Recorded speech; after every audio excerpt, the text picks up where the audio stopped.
बिस्मिल्लाहिर्रहमानिर्रहीम। अस्सलाम वालेकुम। Welcome back to my channel. क्या हाल है भाई? सब करती हूँ उम्मीद कि आप सब लोग खैर खैरियत से होंगे। आज मैं आप लोगों के साथ अगेन आपकी बच्चियों के लिए बहुत ही खूबसूरत होममेड घर के स्टिच किए हुए कुछ ड्रेसेस डिज़ाइन आइडियाज़ लेके आई हूँ, और साथ हमेशा की तरह आपकी बच्ची के लिए खूबसूरत सा फ्रॉक, उसकी मुकम्मल कटिंग और स्टिचिंग भी लेके आई हूँ।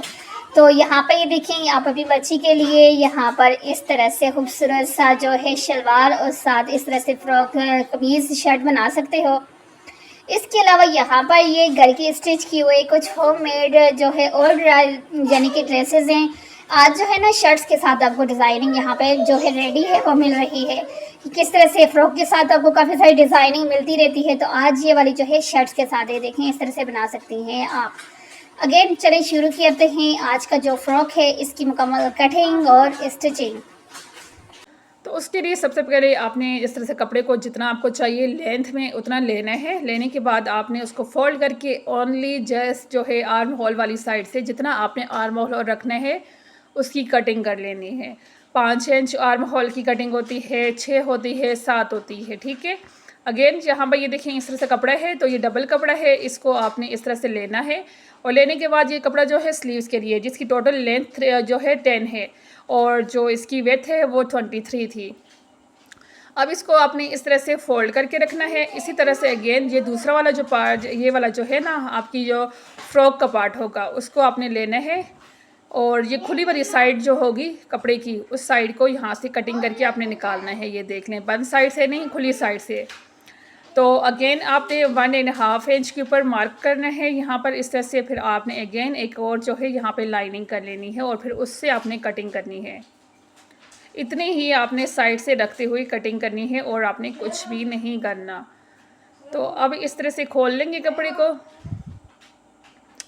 ये बहुत बच्ची के साथ एक तो अच्छा बहुत सा लगता है ये वाला डिज़ाइन, और दूसरा जो है बनाना बिल्कुल इजी है, स्पेशली बिगनर्स के लिए। जो बिगनर्स हैं जिनको अभी इतना ख़ास स्टिचिंग का नहीं पता, तो इस तरह से जो है अगर आप फ्रॉक बनाती हैं बच्ची का, एक तो कटिंग इसकी इजी है, बिल्कुल कुछ मुश्किल नहीं है, और दूसरा जो है इसकी स्टिचिंग बहुत ज़्यादा इजी है। तो इसलिए बिगनर्स के लिए स्पेशली ये वाला जो डिज़ाइन है बहुत ही ज़बरदस्त है। अब यहाँ पे स्लीव्स का कपड़ा और जो आपकी फ्रॉक का घेर का कपड़ा है, दोनों को नीचे ऊपर रख कर आपने यहाँ पे स्टिचिंग करनी है। इस तरह से यहाँ पे स्टिचिंग कर लेंगे। अगेन इसी तरह से आपने दूसरी साइड के ऊपर भी इस तरह से स्लीव्स के कपड़े के ऊपर घेर वाला बॉटम वाला जो कपड़ा होगा उसको रखना है, और रखने के बाद आपने इसकी भी स्टिचिंग यहाँ पर ऐसे कर लेनी है, दोनों इस तरह से। अब यहाँ पर दूसरा वाला कपड़ा उठाएंगे, यानी कि चारों पीस जो है ना एक दूसरे के साथ आपने इसी तरह से अटैच करने हैं। तो मुश्किल यहाँ पे बिल्कुल भी कोई नहीं है, क्योंकि जितना आपका आर्म होल का साइज़ होगा उसी हिसाब से आपने स्लीव्स वाला कपड़ा रख के कटिंग की होगी। तो फिर यानी कि ये होना कि कपड़ा कम है या कि ज़्यादा, वो वाला तो यहाँ पर आपका टेंशन ऑलरेडी ख़त्म हो जाएगा, क्योंकि बिल्कुल इक्वल और परफेक्ट तरीके के साथ आपने पहले से कटिंग कर चुकी होंगी आप। तो ये देखें, ये सारी सिलाइयाँ जब आपका लग के कंप्लीट हो जाएंगी, फिर अगेन आपने यहाँ से क्या करना है, यहाँ पे थोड़ा सा आपने इस पॉइंट को यहाँ पे समझना है। तो यही देखें, ये इलास्टिक है, इसकी टोटल लेंथ तो है 24 है। इस तरह ये देखें 24 इसकी टोटल लेंथ है। तो इसको आपने इस तरह से जब डबल जर्निंग करेंगे तो यहाँ पर इस तरह से इस पॉइंट के ऊपर आपने सेंटर पॉइंट के ऊपर आपने यहाँ पर इस तरह से निशान लगा लेना है, और लगाने के बाद आपने इस तरह से इसको फोल्ड करके यहाँ पर, अब यहाँ पर जो है अगर आप लोग इस तरह से जिस तरह लास्टिक को दरमियान में रख के जो है सिलाई लगाते हैं, और आपकी सिलाई जो है आपकी लास्टिक के ऊपर बिल्कुल भी नहीं आनी चाहिए। अगर आपको लगता है कि आप इस तरह से लास्टिक को दरमियान में रख कर फिर सिलाई लगाएंगे और लास्टिक के ऊपर आपकी सिलाई आ जाएगी, तो फिर उसके लिए आसान सा तरीका यह है कि जितनी आपकी लास्टिक की चौड़ाई है उससे एक सूत्र ज़्यादा रखते हुए आपने पहले इस तरह से फोल्डिंग कर लें। एक सूत्र ही सिर्फ आपने एक्स्ट्रा रखना है, एक सूत्र एक्स्ट्रा रखते हुए आपने फोल्डिंग की सिलाई कर लेनी है।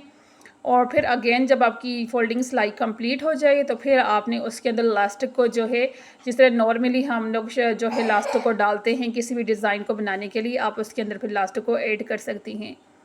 दोनों तरीके हैं। इस तरीके से अगर आपको ईजी लगते हैं तो आप इस तरह से भी कर सकती हैं, अगर इस तरह से मुश्किल लगते हैं तो दूसरा तरीका जो बताया है वो भी आप कर सकते हो। तो जिस तरह से जो तरीका आपको ईजी लगते हैं उसी को आपने ज़रूर फॉलो करना है।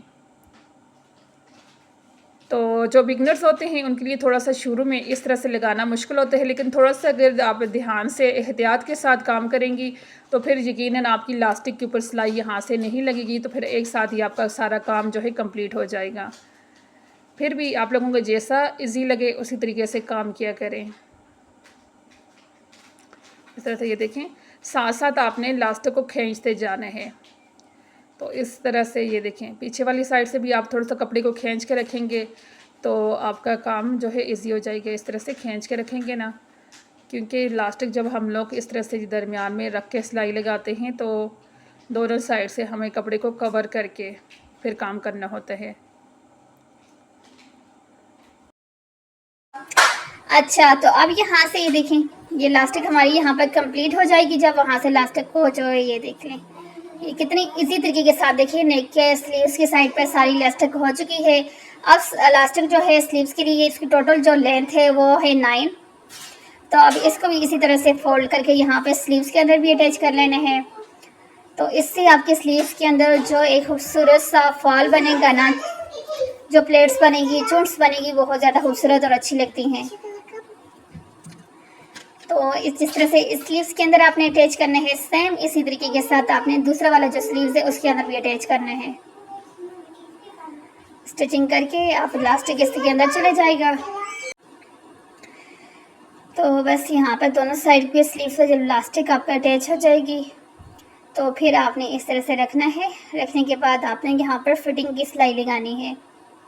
दोनों स्लीव्स को, कपड़े को बिल्कुल एक साथ नीचे ऊपर बराबर रखना है, कहीं से कपड़ा आगे पीछे ना हो।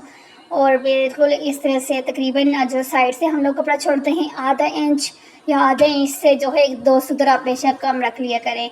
इससे ज़्यादा कपड़ा नहीं रखा करें, फिर उससे जो है फिनिशिंग नहीं आती काम के अंदर। जब आप इसको सीधा करते हो ना तो फिर वो इतना अच्छा नहीं लगता। तो ज़्यादा से ज़्यादा कपड़ा आपने फिटिंग वाले कपड़े के अंदर रखना है तो आधा इंच, अदरवाइज़ इससे जो है 1-2 सुतर कम भी आप रख सकते हो। तो बस इस तरह से आपने सिंपली जो है फिटिंग की सिलाई अब यहाँ पर लगाएंगे। और अगेन जो है दामन की जो यहाँ पे फोल्डिंग करनी होती है वो करनी है। देखिए इस फ्रॉक के अंदर आपने बिल्कुल, क्योंकि ये सिंपल स्टाइलिश बोतीक स्टाइल के साथ आपका फ्रॉक की डिज़ाइन है, जिसके अंदर कोई लेस का यूज़ नहीं किया गया, किसी चीज़ का आपने यूज़ नहीं करना। ओनली जो है फैब्रिक जो है वो आप अच्छे लिए करें। मैं आप लोगों को हमेशा जो है ये इस चीज़ का मशवरा देती हूँ कि जब भी आपने कोई भी ड्रेस बनाना है तो उसके फैब्रिक के ऊपर कोई कंप्रोमाइज़ नहीं किया करें। अगर आपका फैब्रिक अच्छा होता है और डिज़ाइनिंग आप इस तरह से देखेंगे, जिस तरह से ये सिंपल सी डिज़ाइनिंग है, लेकिन फिर इसका रिज़ल्ट जो है 100% आ जाता है। तो गाइस ये थी आज की वीडियो जिसके अंदर आपने खूबसूरत सा फ्रॉक देखा। कैसा लगा कमेंट करके ज़रूर बताएं।